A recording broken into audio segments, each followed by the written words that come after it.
मैं डॉक्टर खलाक को गुजारिश करता हूं कि आप आए सर सैयद साहब कि उन टॉपिकों पर रोशनी डालें जिस पर किसी ने गुफ्तगू नहीं किया।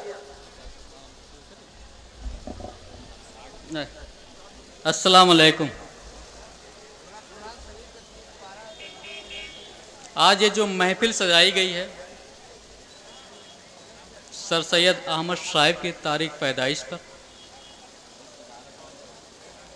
केवल जन्मदिन मनाने के लिए नहीं, ना केवल मुशायरा सुनाने के लिए, बल्कि इस स्टेज के माध्यम से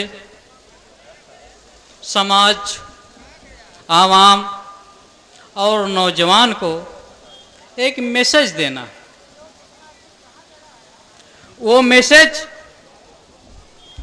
जो कुछ समाज में पॉजिटिव शेप में लेके जाएं। मैं ज़्यादा बातें आज नहीं कहना चाहता हूं कि आप स्पीच सुनने नहीं आए हैं, आप मुशायरा और कब सम्मेलन का आनंद लेने के लिए आए हैं और जल्द ही अब प्रोग्राम शुरू होने जा रहा है।